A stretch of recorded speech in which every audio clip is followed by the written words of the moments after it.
This is Dan Seifert with MobileBurn.com, and today I'm taking a quick look at the Samsung Focus S for AT&T. The Focus S is the second of the two new Windows Phone 7.5 smartphones that AT&T has released recently, the other one being the smaller Focus Flash that we reviewed a couple weeks back. Now this one is a little bit more of a successor to the Focus from last year. It's a little bit higher end than the Focus Flash, and it features a couple of upgrades. Now, when you first look at it, you can see it's got a very strong family resemblance to any of the Galaxy S2 smartphones from Samsung, the Android-powered ones. Right here, I'm just going to do a quick side-by-side with the Galaxy S2 Skyrocket, which is an Android-powered Galaxy S2 smartphone for AT&T, and you can see the design cues are almost exactly the same, save for the slightly larger screen on the Galaxy S2.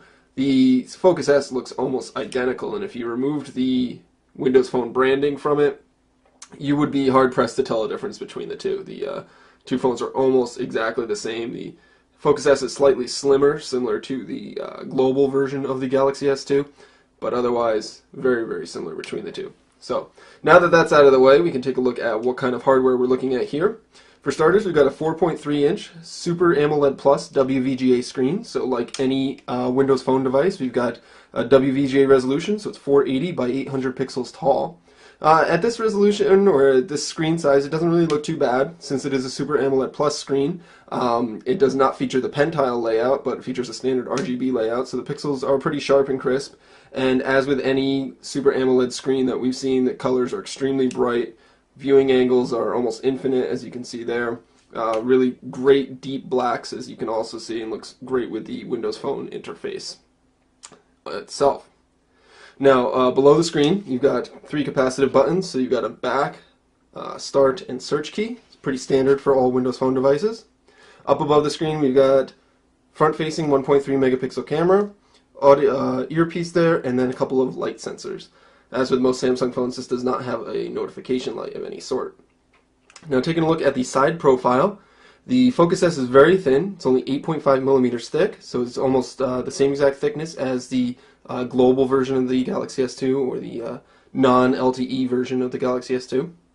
This particular side has a volume rocker here. And if you notice, it sticks out pretty far from the edge of the phone, and we see that on the right-hand side as well, with both buttons here for the power sleep unlock key and the camera shutter key, which is a dual stage key, like on every other Galaxy or every other Windows Phone 7.5 smartphone. Now the problem with them sticking out so far is that they have a tendency to get pushed when you don't want them to. So if it's in your pocket or you just pick up the phone and grab it, you can activate the camera key quite easily and you'll launch the camera, which I noticed I've done a number of times during my review period. Now on the bottom of the phone, got a standard micro USB charging and syncing port and a microphone. Top is home to 3.5 millimeter headphone jack and another noise canceling microphone up there. Now if we take a look at the back of the phone, the Focus S has a textured back, but it's not quite as deep a texture as we saw on some of the Galaxy S2 models, but it is better than nothing, provides a little bit of grip to it. There's an 8 megapixel autofocus camera with an LED flash, so that's a significant upgrade over the 5 megapixel unit on the original Focus, or the Focus Flash, which happens to have the 5 megapixel unit as well. And then below the battery cover, we've got an external speaker. And if we pry open the battery cover here, you can get a look at the 1650 milliamp hour battery. Samsung says you should get about 6.5 hours of talk time or about 10.4 days of standby. So it's pretty much a single day battery. For my experiences, you're going to need to charge this up pretty much every single day. And then you've got a SIM card slot. There is no micro SD card expansion with the Focus S. It has 16 gigabytes of internal storage, but once you fill that up, you are stuck. Microsoft does provide 25 gigabytes of cloud storage with its SkyDrive service, and it does have the Zune music program, so you can subscribe to Zune for streaming music services for about $10 a month, if that's available in your country. The Focus S, just like it is mostly the same as other Galaxy S2 phones or other smartphones that are Galaxy S2 models, it's very light and plasticky. It's about 116 grams in your hand, so it's very lightweight, and it's comprised of primarily all plastic, so it does kind of have a tendency to have a cheap feel to it. Now, as with the Focus Flash, the Focus S comes with Windows Phone 7.5, or the Mango Edition pre-installed. So let's take a look here. Check our About Phone here. There we go. Windows Phone 7.5 there, pre-installed. And it's powered by a single-core 1.4 gigahertz Qualcomm processor and 512 megabytes of RAM. It's the same processor and RAM combination that was on the Focus Flash, and it seems to be the high-end Windows Phone 7.5 configuration for this year. It's the same processor and RAM that was on the Lumia 800 from Nokia and the HTC Titan. So all the high-end phones seem to be using that sort of combination of processor and RAM. It's very fast. Windows Phone 7.5's Metro interface, as you can see, snaps along very quickly with minimal lag whatsoever. Apps open pretty quickly as well, as you can see here. Let's load up mobileburn.com in our browser. The web browser is very fast. It snaps open our mobile website with ease. If we switch over to the full version of the site, you can see that loads up very quickly as well. Now, the Windows Phone 7.5 uses Internet Explorer 9 Mobile. It does not support WebKit rendering or Adobe Flash, so certain mobile sites are going to look a little funny in it because they require WebKit rendering. But for most desktop sites, they do load pretty quickly and pretty fast and nicely. And you can see here, pinch to zoom is effortless and quick. Double tap to zoom works very quickly as well. You can, of course, use it in landscape. And you've got multiple tabs. Let's open up a simple site here. And then you can switch between them with ease.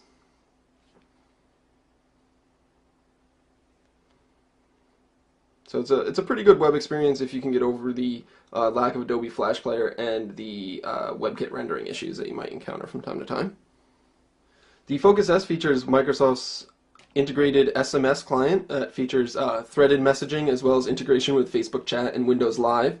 It features threaded messages as we've seen before. It's the same Windows Phone 7 or Windows Phone 7.5 messaging client that we've seen before. It works pretty well. It is nice to be able to jump in between Facebook and other messaging services back and forth through SMS. But we would really like to see them integrate Google Live, or Google Talk, excuse me, and maybe AOL Instant Messenger as well to give a more rounded out experience for more users. Here we can see the Windows Phone 7.5 keyboard. Now during my testing period of this, I noticed that the keyboard tended to lag quite a bit on the Focus S, much more so than on other Windows Phone 7.5 phones that I've used in the past. Most notably the Focus Flash, which has the same processor and such, was much faster. I don't know if it'll do that now.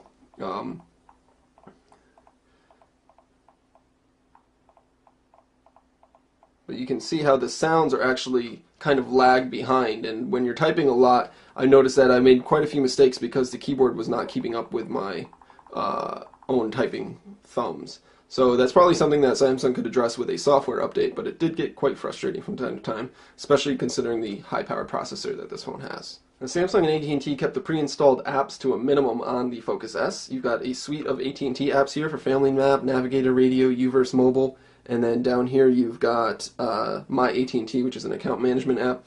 All of them can also be removed too, so if you don't want them on the phone, you can free up some space by taking them off.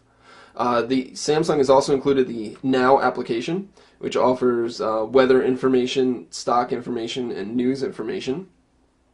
So you can get updated news and weather at a glance there. And there is a home screen live tile for this that gives you access to weather information or whatever else you configure. There's our live tile there. Now, one of the other significant upgrades over the last year's Focus and the Focus Flash is the 8-megapixel camera on the Focus S. You can launch it with the camera shutter key, so if you hold that down for a second, it will open up into the camera mode. The camera focuses fairly quickly. It's the same focus or same camera as found on the Galaxy S2 models. It's not quite as fast as those particular phones though, more than likely because this is a single core processor as opposed to the dual core processors found in those models. But it does focus fairly quickly. You can tap the screen to focus, like so, and it will, anywhere you tap will instantly focus and then take the picture. Of course, you can swipe over and take a look at your photos immediately after taking them, and you can pinch to zoom, which is pretty effortless and quick. You've got controls over here. You can switch between the rear camera and the front camera. You also can switch over to video, and you've got a little bit of camera settings here, so you can control your flash, control your white balance, a couple effect settings, sharpness, exposure values, and there's a wide dynamic range setting and anti-shake mode. Now if we switch over to the video mode, one thing that has been bothering us since Windows Phone 7 came out is that video resolution always defaults to VGA, no matter what you had it set at the last time. So if you shoot in HD, you will have to remember to change it over to 720p HD each and every time. You can use the shutter key to start recording, and you got a big countdown timer there. Now the Focus S does not feature any sort of zoom controls while recording, so the volume keys just actually control the volume. And it does not feature continuous autofocus, so you have pretty much a fixed focus the entire time that you're recording, which is a little disappointing considering the Galaxy S2 models are capable of great 1080p video with continuous autofocus and zoom and all these other nice features, and the Focus S is limited to its 720p video with minimal features.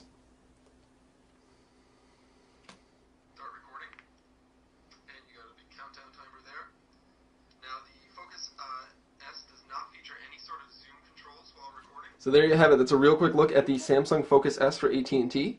The Focus S is about as close to you can get of a Windows Phone 7.5 Galaxy S2. It features a very similar hardware design, same screen, same camera as the Galaxy S2 models. It does have a little bit slower of a processor. It's a 1.4 GHz single-core processor, since Windows Phone 7.5 does not yet support dual-core chips. But it is incredibly thin, 8.5 millimeters. It's very lightweight as well at only 116 grams. That 1.4 gigahertz processor makes the interface very responsive and snappy for the most part during most everyday tasks. It isn't terribly much faster than the older 1 gigahertz processors, but you do notice it from time to time when you are opening large applications or say opening an intensive game. A couple of issues that I did notice with the Focus S is that the on-screen keyboard tended to lag a little bit more than I would like, and the 720p video was not that impressive, even though the 8 megapixel stills are quite good. Now you can pick this up right now from AT&T for about $199 on contract. The issue is that the Samsung Focus Flash, which we reviewed a couple weeks ago, is a little bit smaller at only 3.7 inch screen and has a 5 megapixel camera, which is notably worse than the 8 megapixel camera on the Focus S. But it's only $49.99 on contract, so it's a significantly different cost, and it offers much of the same experience as it has the same processor and the same operating system. But there you go. That's the Samsung Focus S for AT&T. You can buy this now for about $199 on contract. This is Dan Seifert with MobileBurn.com.